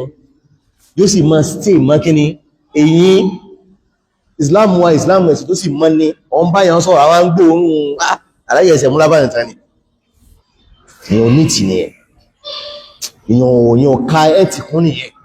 èyàn kà mọ́ tó mọ́ kún nìyẹn lànàbì tó bá jẹun tán bọ́ nàbì tó bá fẹ́ báyàn sọ̀rọ̀ ànàbì orò yìí bánàbì bá wọlé yóò rò yìí káyàn máa gbóhùn dúdùn lára èèyàn súnà ní ká máa dọ̀tí ẹ̀wọ́n mi ànábì òun ànábì dáa bá nábì bá tún wá lọ lọ́fíndà òun òun tó wá sí kíni tún wá búrù bá bá gbóhùn tí ò dára ànábì máa bínú ni ní ànábì ìdún ní táwọn ẹ̀yà wa Hafsa àti Aisha wọ́n fi ilé ànábì kọ́ ọ̀dọ̀ ìyá wa Zainab nítorí oorun yìí náà Ọlọ́run fi sọ suratu tahrim kalẹ̀ wọn ànábì wọn láwọn gbóhùn bùkàn lára ohun tí ó dá lára ànábì mo wọ́n lọ́sọ́dọ̀ rẹ̀ ní tó sì fà ní pé ànábì máa ní àdà kan ọgbẹ̀ bá ti níyàwó ara mọ́mù ẹ̀ bá ti níyàwó ní méjì mẹ́ta mẹ́rin súnnà ànábì ní pé ọ̀dọ̀ lágbájá mo wà lálẹ́ ìlú o àmọ́ èyí wọ́n sọ kí n má wọlé tọ̀ gbogbo wọn kí n máa fi àwọn tí ò sí ọnu ànábì ó rọ̀ àǹtí káàkiri kò lérè tí ó bá wọn ṣe o tí ò sí ọnu tí ò sí wàhálà kí lẹ fẹ́ sọ yóò gbọ́rùn kálukú nínú bí ìṣẹ́jú mẹ́wàá ẹgẹ́ tó nìsín sẹ́yìn ìyàwó ànábì mẹ́sàn sí ni wọ́n ń gbà wọn àwọn tí wọ́n pọ̀ lọ́dọ̀ rẹ̀ mẹ́sàn ni wọ́n àwọn mọ́kànlá nǹkan ti kú àwọn nǹkan ti kú ànábì máa wọlé tọ̀ wọ́n ìṣẹ́jú mẹ́wàá ìṣẹ́jú mẹ́ẹ̀ẹ́dógún lẹ́yìn alásàrì ànábì sábà máa ń ṣe dáadáa ìyàwó ṣáà tí wọ́n ń calculate ẹ̀ ìṣẹ́jú mẹ́wàá ó ti jáde kó lọ́dọ̀ kìíní ìṣẹ́jú kìíní rẹ̀ ìgbà tó wá lọ́dọ̀ Zainab ànábì wá jókòó ànábì ò sì jáde Zainab ti sínú ó ti di ànábì mọ́lẹ̀ ó ti dé mọ́lẹ̀ ó gbé yín kalẹ̀ ìlọ́rọ̀ ẹ̀láwọ̀ yìí ànábì bá jókòó ànábì sì láìkò yìí ànábì bá ń láwọ̀ yìí ànábì bá ń láwọ̀ yìí ànábì ò jáde 30 minutes kò sí ọ̀nà áwùsọ́ báyìí bá náà ìbá ti dọ́dọ̀ rẹ̀ sọ ọmọ ikú tó dọ́dọ̀ tèmi ìbọ̀dọ̀ mi tọ̀ mi ní ó sùn last sọ ànábì ohun oníwòrán rẹ̀ yìí ohun bú wo ni ohun yóò dùn ohun kánẹ́bí báyìí má fi máa mú kárọ́dọ̀ Zainab wọ́n yìí sọ fún yàwó abúrò náà pé àwọsọ́nù because àwọn yàwó wà náà bí pátì méjì ni wọ́n àwọn pátì ń mú sálámọ́ ń bẹ sẹ́gẹ́jẹ́ ní ìsìn àwọn pátì yàwó Aisha ń bẹ Zainab sí pátì yàwó Aisha pátì ń mú sálámọ́ ló wà àwọn Sọfíyá ẹ̀bọ́n mi àwọn Aisha àwọn mú gbọ́dọ̀ pé suwẹ́bọ̀ náà pé yàwó Zama bintu Zawdatu bintu Zama àwọn fánsẹ̀ yàwó Aisha nù sọ nígbà tí ànábì dọ́dọ̀ yàwó Aisha báyìí tí yàwó Aisha ọmọ wọn ní òun yẹ́ yìí tí náà gbọ́ fún lóyìn látò nílọ ìmúyí mẹ́ because ó dùn àmẹ́kẹ́ gbóòrùn bú lára mi ọ̀run tí ó dùn lára mi ànábì pé ọ̀sẹ̀ mẹ́ lima tuharrimu ma halallahu lak tabtaghi mardata azwaj nítorí náà ìyẹn gbọdọ̀ ká kóhun gidi máa jáde lára èèyàn lọ́fíndà ànábì ní àkàlàrọ̀ ìyàrí ànábì ní páàkì fáwọn lọ́fíndà tánàbì máa ń lò kí a máa lọ sí gbogbo nǹkan máa rùn sí yàn kí wọ́n máa gbóhùn ẹnu ẹ kódà o ànábì fi máa sábà máa ròyìn sallallahu alaihi wasallam súnà ní o bí a bá ti mu nǹkan tó lóòórùn àbí nǹkan tí ó máa ní bò náà ń pè orí àbí ó máa lépo kí ẹ sí kẹ́ni kí ẹ yọnu dáadáa ń bẹ̀ tí Islam kọ́ wa nìyẹn. Naam. باب ذكر ما يوجب الغسل وما لا يوجبه الغسل الكافر إذا أسلم. نعم. قال أخبرنا عمرو بن علي قال حدثنا يحيى قال حدثنا سفيان عن الأغو وهو ابن الصباح عن خليفة بن حسين عن قيس بن عاصم أنه أسلم فأمره النبي صلى الله عليه وسلم أن يغتسل بماء والسدر. Naam. A ní ìmọ̀ in tó jẹ́ ọ̀ràn in tí ma sọ̀rọ̀ ìwẹ̀ di ọ̀ranyàn àti nǹkan tí è sọ̀rọ̀ di tí è ṣe ìwẹ̀ di kíni ọ̀ranyàn dàtí pé àwọn nǹkan tá bá ti rí báyìí ìyẹn gbọdọ̀ lọ́wẹ̀wẹ̀ níta ń pè náà ní ìwẹ̀ ọ̀ranyàn ní o kìí ṣe ìwẹ̀ ordinary ọ̀sẹ̀ o táà sí ìwẹ̀ jẹ́nàbà àwọn agbọdọ̀ lọ́wẹ̀ àti kan tí è sọ̀ranyàn káwẹ̀wẹ̀ ń bẹ̀ àkọ́kọ́ ń bẹ̀ ni ghuslu kafir ìdá aslam gẹ̀fẹ̀ tó bá gbá islam sọ́rọ̀ yẹn ni kó wẹ̀ àbí ìsọ́rọ̀ yẹn àwọn afá sí apá mẹ́ àwọn kan lọ́rọ̀ yẹn ni Imam Maliki lọ síbẹ̀ àwọn mẹ́rin kìí sọ́rọ̀ yẹn Imam Maliki àtàmọ́dù lọ ọ̀rọ̀ yẹn ní gbọ́dọ̀ wẹ̀ àwọn kìí sọ́rọ̀ yẹn mustahabu ni Imam Shafi lọ síbẹ̀ àwọn kan ní pé ọ̀rọ̀ yẹn ní ọba ní jẹ́nàbà lá nígbà gẹ̀fẹ̀rí ẹ̀ Imam Abu Hanifa lọ síbẹ̀ àmẹ́yìn tó tẹ̀sùn wọn ní wíkẹ́ ni mustahabu rẹ̀ nítorí pé ààrí pọ́ yàtọ̀ sí ibi sàábí méjì tàbí sí lálàáfíà àti èyí tí ò lálàáfíà wọn ju 5 lọ tánàbì ní kí wọ́n wẹ̀ ẹ̀gbọ́n mi ọ̀gọ̀ àwọn yòókù àgbẹ́ kí wọ́n wẹ̀ ashhadu an la ilaha illallah tánàbì ó bèèrè lọ wọn qul ashhadu an la ilaha illallah kò ní kálọ̀ wẹ̀ wala yajuzu ta'khirul bayan an waqtil haja ẹ̀gbọ́n mi wala yajuzu kíni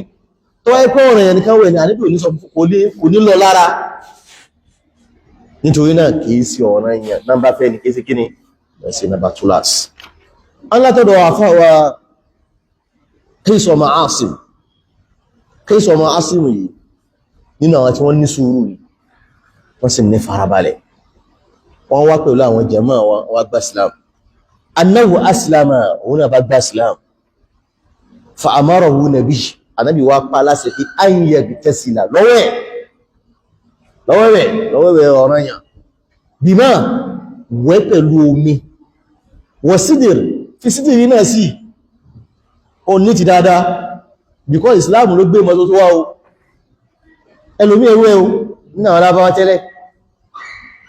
ẹgbọ́rọ̀ máa wọ ní o kọ́dọ̀ kéré mọ́ ẹ̀kan lọ́sẹ̀ yọ̀wìn ìwẹ́ gbogbo ilé ìbógan ní ìwé tẹ́lẹ̀ àìlọ́kàtẹ̀ gbogbo Europe ó yẹ pé kan lọ́dún mẹ́wẹ́ ìkẹ́nà wọn máa ń gbò sọ́nsọ́ ní ara Andalus nígbàtí Islam dé Andalus òun ló labrate wọn àwọn lọ́ba wọn máa ń dọ̀tí ní ọkà tí wọ́n sọ yìí in tí Islam ṣe fún Europe ní àwọn ni wọ́n kọ́ lẹ́kọ̀ọ́ yẹn pé ìyẹn máa létí ní ara mùsùlùmí náà ti kọ́ ìmọ́tótó náà ti kọ́ pé ìyẹn máa gé ìkaná ìyẹn máa fárun mú ìyẹn máa fárun abẹ́ ara Islam náà ti kọ́ ní Andalus in tí Islam ṣe fún ọ̀rọ̀ làjú tí Islam ṣe fáwọn Europe yẹn lọ́gọ́gbù ẹ̀ lọ́ka gbogbo kí mọ̀ sọ yìí lànàbí fi wá gbé kalẹ̀ pé gúúsù yawmil jumu'ah ìmọ̀ òwòránjọ́ ojúmọ̀ wajibun ọ̀fẹ́ ọkọ̀ ọ̀ràn yẹn ní ala kulli muhtalim gbogbo ẹ̀ tó bá ti lálàá tó bá ti bàlágà àbábẹ̀ ìjọ lónìí àmọ́ ọ̀ràn yẹn fún ọjọ́ ojúmọ̀ gbọ́dọ̀ wẹ̀ because wọ́n wá jẹ́ mọ́ wa wọ́n wá kírun jùmọ̀ sọ orun ògbúrò mọ́ wá ẹlòmí ò gbẹ̀rí ẹgbọ́n bí láti ọdún méjì wẹ́wẹ́ ti àwọn tẹ́lẹ̀ ìjọ wọn gbẹ́sẹ̀ lọ́wẹ́ òun ẹ̀ yóò dáa ẹgbọ́n bí àbánẹ́bí sí ní páyàpáyà yóò wásà ní wà sí òun ògbí lọ́mọ wá lọ́wẹ́ wọ́n fi wá rí bí kíni lè ṣe báàbù kìí kíni kìí sí ọ̀nà yẹn náà باب تقديم غسل الكافر إذا أراد أن يسلم قال أخبرنا قتيبة قال حدثنا ليث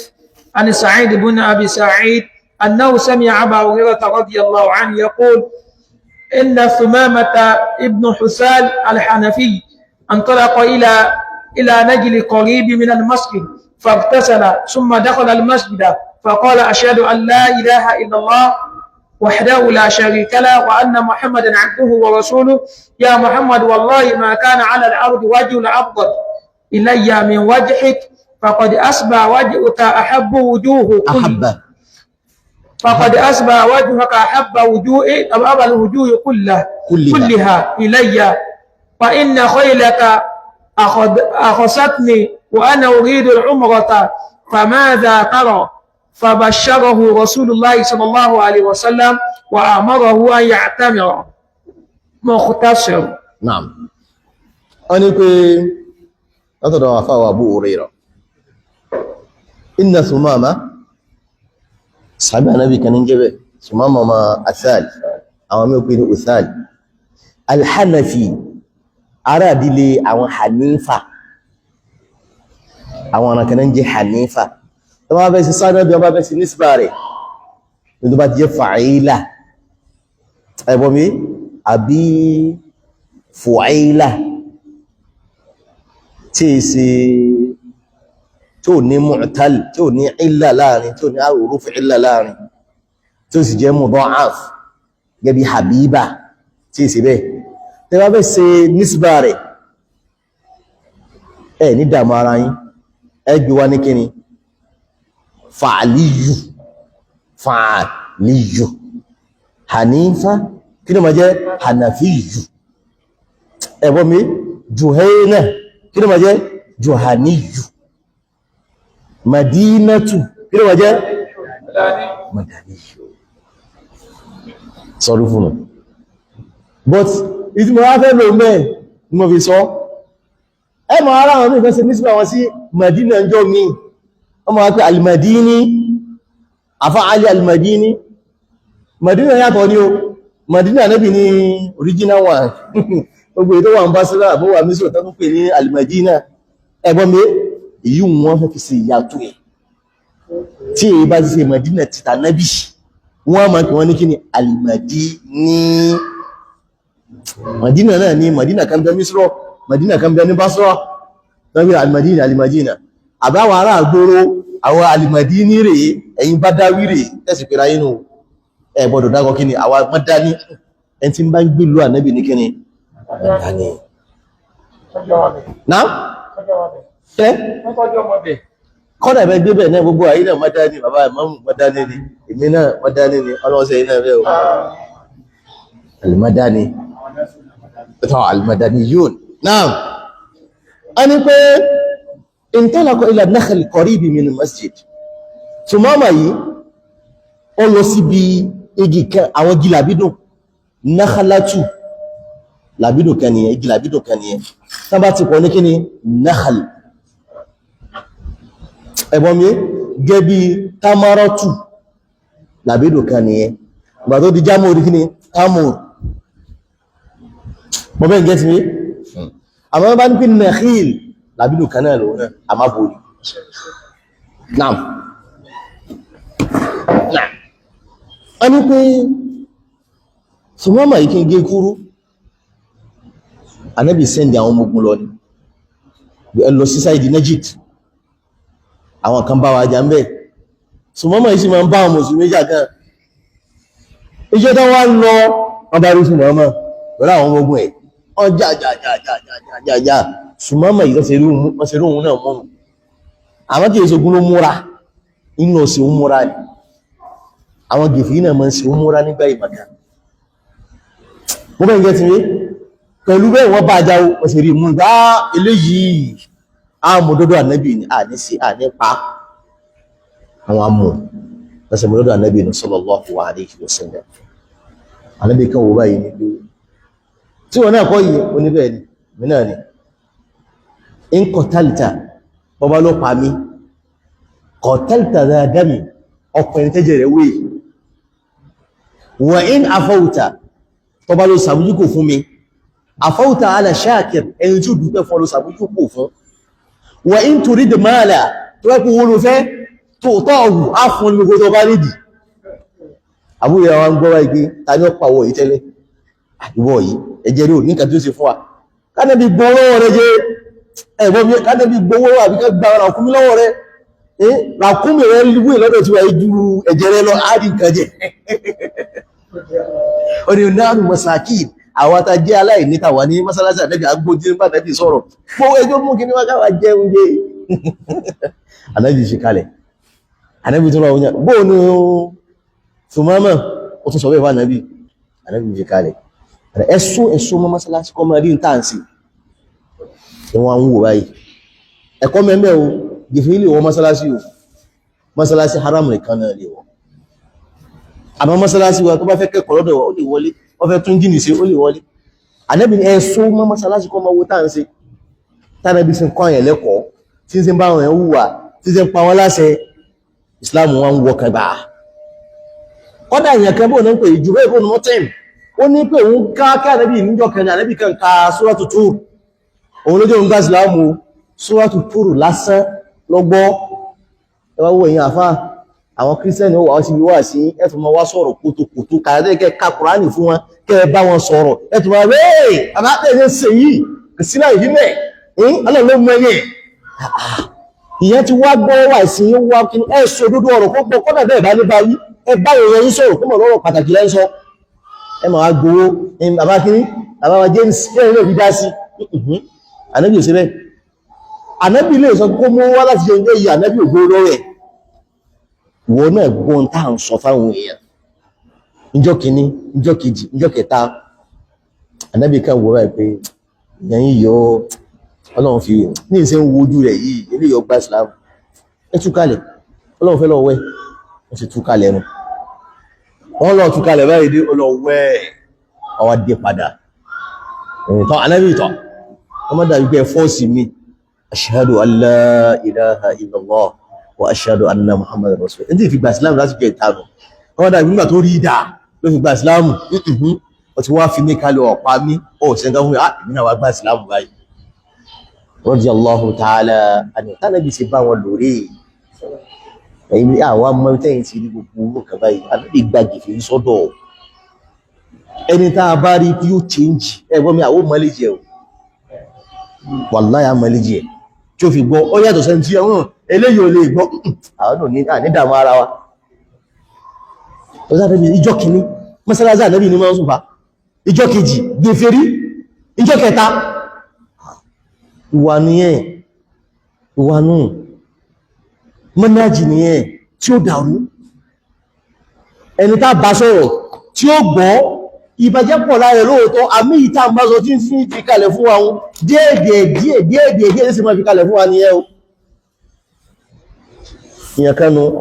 wá kí mi ní last week náà kọ́ ni àbíjọ́ wo ẹni tó wá kí mi láti Amẹ́ríkà ní bàtán àwa ń sọ̀rọ̀ wọ́n sì kíní tí dáàdì sí máa ń tó tíra kalẹ̀ sí èmi ni máa ń kó tíra fún bàbá rẹ̀ wọ́n yẹ́ra èmi máa ń kó fún ọ níjọ́ tí bàbá rẹ̀ wá sí múra tẹ̀sùbá gbàǹkọ̀ báyìí mo lọ ọlọ́run bá fèrè jì wọ́n ti kú o nígbà ẹnu kalọ̀ àwọn èèyàn mọ̀ wọn rárá ìfẹ́ dákọ̀ ni tẹ̀sùbá gbàǹkọ̀ báyìí ọ̀dá ìsìwẹ́ ẹgbẹ́ yìí sàlámù àlékún yìí ẹ̀ ní rẹ̀ ìlú tó bá wọn green hotel àwọn bàbá mọ́mọ́ ti mọ̀tẹ́lì yẹn kọ́sùlù akhdar ibẹ̀ náà dé sígbà yẹn ní star tó lágbára ní tí wọ́n rán ẹgbà tíra yìí tí kó fún ẹka o ìṣìtàn English náà translate ẹ̀ bàbá kò délé ọ̀ká àwọn mọ́ká dádì ń tẹ̀sùn ò dáa kí ẹ máa lómi kò lọ́lá tó kí ẹ máa kawọ́ ló ní ẹ̀fìlà ẹgbà lẹ́tùsì àbájọ ń kà yìí tí wọ́n nìyẹn àwọn tó kà aládẹ́bì máa lọ́wọ́ ní o igbá àdẹ́bì ní pé ọwọ́ yóò mọ̀ jẹ́rì fún wa díẹ̀ bàbá yẹn wọ́n chíǹkì àtọwọ́ àwọn bèèrè kọ́ṣẹ́ lọ́wọ́ bí ń dà olóhun díẹ̀ àbáyọ̀ fa tẹ̀sùbà mọ́ àwọn tó tún wá gba tẹ̀sùbà lọ́wọ́ wọn tí máa ń kó wá sí hajj agbèrò alálàjì ni agbèrò ní múra ni mo lè ka ẹ kọ́dà yẹn kan wá kírun nígbà ìjọta kírun sí tó fura tó wà tó ní nígbà yìí àmọ́ níbẹ̀ ni skul ní gẹ́gẹ́ rí yìí máa ń gbéná kàlíwá ní ìsìn kò gbéná kàlíwá ẹni tí ó gbọ́ tí ń fi rí chíńjì ẹni tẹ́sí bá lò ó yà gẹ́gẹ́ à lè gbọ́ Ànábì ló mọ́lẹ́jì gèfèrí tó sì gba ìdìbà Islam ẹ má kanjú àtàsárù ọ̀dà àtàsárù ẹ̀rù tí ń tẹ́gbà mẹ́ kìí ṣe kíyàn wọná ló kàn wá bóò ní ó ṣe wà níyàn ló ṣe kẹ́ni ó kàn wá kọ́nà sí rọrùn fún wa lẹ́yìn ìgbà yẹn àfáà ní pé kama kadis intalaqa ila an-nakhl qarib min al-masjid ó lọ síbi àwọn gilabidi tó súnmọ́ mọ́sálásí fàkítàsàlà ọlọ́wọ́ ń bẹ́ ní fi máa ń dájú tí ẹ bá wẹ̀ kíyàn wà bí tí ó mọ̀ kán fáyàn ìjọmọlúàbí nìyẹn ẹni yóò ti gba ìsìlámù ọmọlúàbí ijó yé pé bí wọ́n bá wẹ̀ yìí wẹ̀ bí tí yóò ti mọ̀ sí kíni tí wọ́n mọ̀ rí yàn èèyàn wà ní hóstẹ́lì ẹ máa wẹ̀ ta àbẹ́ni pé obìnrin gbogbo wà ọba mú gbogbo ẹ̀yin yálé tójú ọ̀rọ̀ lásìkò sí lágbólé wà lé àwọn ọmọ síta ẹ máa wẹ̀ káàkiri ní ọba mú ìyẹn máa ń fi wẹ̀ pamọ́ ni nígbà Nábì Mùsá sọ ìjọ kìíní ànánú àwọn bàní ìṣẹ́ wọ́n máa wẹ̀ ń ta Ànábì ìṣẹ́fún náà pé Ànábì Mùsá wà lọ sẹ́yìn yóò wà lọ bí apá kan lòun ti lọ wẹ̀ yà kí ni ó sùpá ni àdìsọ́rọ̀ láàfíà ni o la takunu kalladhina adaw Musa fabarra'ahu Allahu mimma qalu wa kana inda Allahi mada wajiha ní tó kí kíyàn máa sọ pàfíìtì yẹn ní náà fi Ànábì Mùsá là wọ́n ló sùpá ní efíwẹ̀ ń ta Ọlọ́run wá fẹ́ fọ́ ọmọ fabarra'ahu Allahu mimma qalu Ọlọ́run wá fẹ́ fọ́ Ànábì Mùsá máa dí sọ́rọ̀ aláfíà wà sọ Bukhari Ànábì Mùsá ń fi aṣọ lẹ̀ lórí àpáta báyìí tí ń wú ẹ̀tàn fẹ́ mú báyìí dé àpáta bá ń sáré lọ hajjari ìtọ́wì aṣọ mi òkúta aṣọ mi táà Ànábì Mùsá sí ń lé òkúta ó wá gbé kọjá láàrin àwọn Bani Israẹli àwọn wá rí ṣe kò sùpá àti ń tijú Ọlọ́run ni ọ̀dá kí ẹmà wẹ̀ lójú táyọ̀ sí máa rí ẹ̀wọ̀ àwọn yahoo yahoo ní ìsìn wọ́n máa wá wẹ̀ ní ta inna lillahi wa inna ilaihi raji'un kọ́dọ̀ ń kú mi kan sọ fún mi wọ́n ládùúgbò àwọn ní lẹ́gbẹ̀ẹ́ mọ́sálásí báyìí lẹ́lú ló sì mọ̀ lọ́wọ́ ẹ̀ yẹ́wà wẹ̀ lásùbá táyẹ̀ sì kọjá ní fi ń ṣe ríṣùà bẹ́ẹ̀ bá ti rí wọn bẹ́ẹ̀ ẹ̀bọ́n mi ẹ̀dẹ̀ wọn mọ́lẹ̀ sí wọn ní ẹgbà náà fantalaqa ila an-nahl qarib min al-masjid igi tó súnmọ́ làbídù tó súnmọ́ mọ́sálásí ti lọ́wọ́ ẹ̀ faghtasala ọwáwẹ̀ ثم دخل المسجد لين هو مصلاسي فقال أشهد أن لا إله إلا الله وحده لا شريك له وأشهد أن محمدا عبده ورسوله يا محمد هو النبي والله مفلون بابورا ما كان للعبد وجه أبغض إلي من وجه سوري تلي kò sí ojú kan tó wà lé ayé yìí tí mo hate tójú rẹ̀ wọ́n mo hate jù ó yẹ tí mo dé ìgbà wọ́n mo hate jù àmọ́ o faqad asba'a wajhuka tí ó rí báyìí ojú wa Ànábì ahabba al-wujuha kulliha ilayya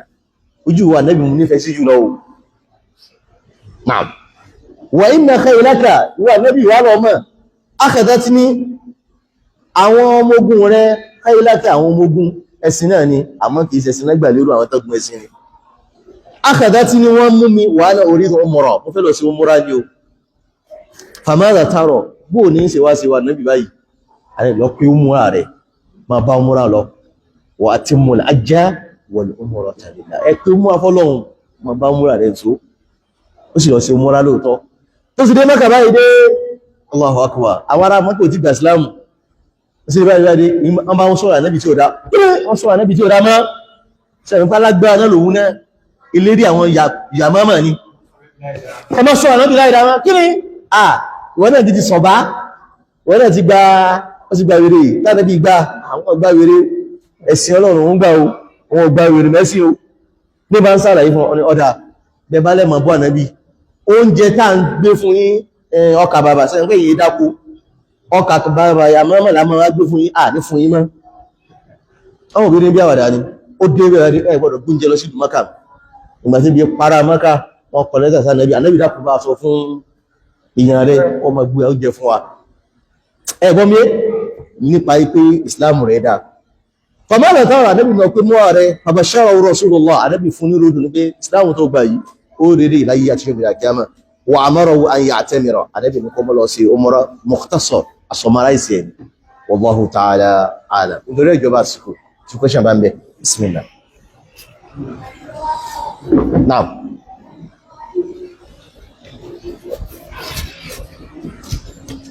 Jazakumullahu khair. Lórí jẹ́nàbà àtẹ́sọ pé tẹ́ẹ̀ bá ní jẹ́nàbà là tó ìtò wa mú tí ó bá léwẹ̀. Ẹni ìdákẹ́yàn fàbẹ́ àbí kó sàlọ̀lá. Tẹ́ẹ̀ bá sàlọ̀lá, tí tẹ́ẹ̀ bá jí, ìyẹn máa wẹ jẹ́nàbà yẹn padà ní àbí kò nídìí mọ́. Tí àyè tún wẹ̀wẹ̀, ìyẹn kan wẹ̀ kó fi tàfífù wọ̀ náà pé ìdọ̀tí yẹn ẹ̀gbọ́n mi tàfífù lásán ni. Tí wáyé ní ìsìn, Allahu ta'ala a'lam. Jazakumullahu khairan. Ẹ̀rákùn nìkan nínú àwọn hadith tàkà. Wọ́n dákọ̀ èèyàn kan pé Zainab bint Umm Salam. Ẹ̀rákùn kí lórí tán ṣe nísbà rẹ̀ sí ìyá rẹ̀ tí wọ́n ṣe sí. Wọ́n ṣe tó kó wọ́n fẹ́ fi jẹ́ pé ká mọ̀ ìpọ̀ ọmọ Umm Salama rẹ̀. So ti báyìí ní ìsìn. Wọ́n máa ń Zainab bint Abi Salama.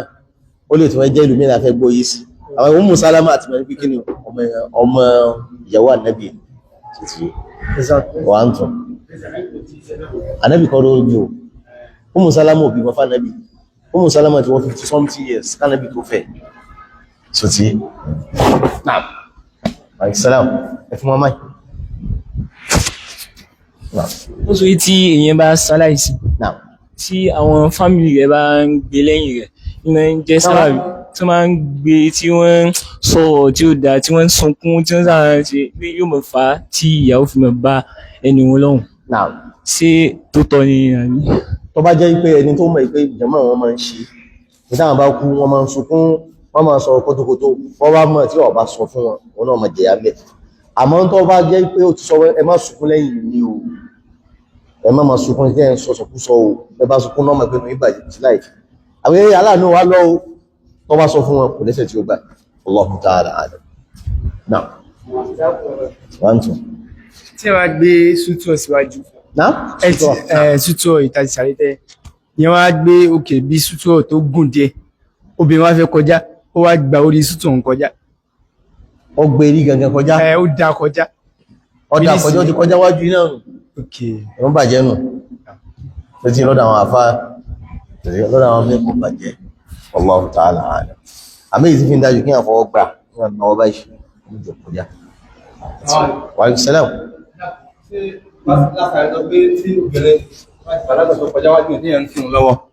Pé èròyìn ti bàjẹ́. Tó bá ṣé ò ní ṣe pẹ̀lú pé ẹni oúnjẹ ìyàwó yẹn ni àbí ó jọmọ èèyàn àbí kò jọmọ èèyàn báyà ti jébìnrin ti bàlágọ̀. Tó bá ti bàlágà. Tó bá ti bàlágà. Tó bá jẹ́ ìyàwó yẹn náà. Kò bá jọmọ èèyàn. Kò bá jọmọ èèyàn wá ti bàlágà. Àmọ́ ikú jókòó kò sí láì fi. Tó bá ikú sùn kò sí láì fi. Àmọ́ ibá ti mú fún yàn níwájú yàn kò sí. Àwọn yín kálẹ̀ pàwọn afá mi ò rí bẹ́ẹ̀ o. Ìgbàmí tí wọ́n àwọ̀ tó ní Allahu ta'ala a'lam. Jazakumullahu khairan. Ìgbà tẹ́yìn sọ̀rọ̀ pa pé tí ìyẹn bá fọwọ́ kan obìnrin tí ẹ̀ ti sàálà tó jẹ́ bí ọmọ ìyá yẹn àbí ẹ̀hẹ́ tó yẹ pé ẹni tó jẹ́ ìyàwó rẹ̀ wá fọwọ́ kan wá rí ṣáhùwà mẹ́kọ̀ọ́. Ìyẹn fọwọ́ kan ìyàwó yẹn? Pẹ̀lú ṣáhùwà àbí nígbà tó fọwọ́ kan tẹnusẹ̀ yìí ṣáhùwà mẹ́ tí kò bàlá rẹ̀ jẹ́. Kò bàlá rẹ̀ tí kan bá ti jáde.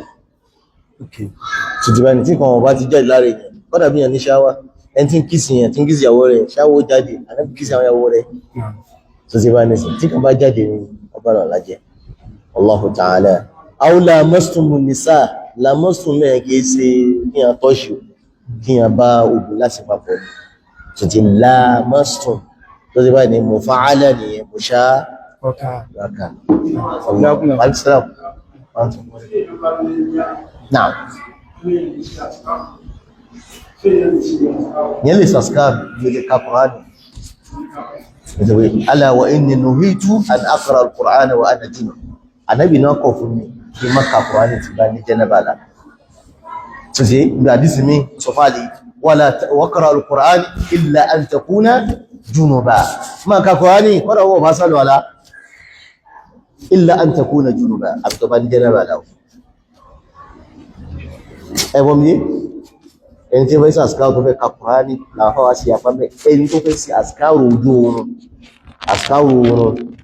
tó fẹ́ ka Fátíhà ó fẹ́ ka Kùrìsíyù ó fẹ́ ka kúrò láwọn àádù ẹ̀fọ́ mi só lè ká lọ́wẹ́ fòrójú anìlẹ̀kìlá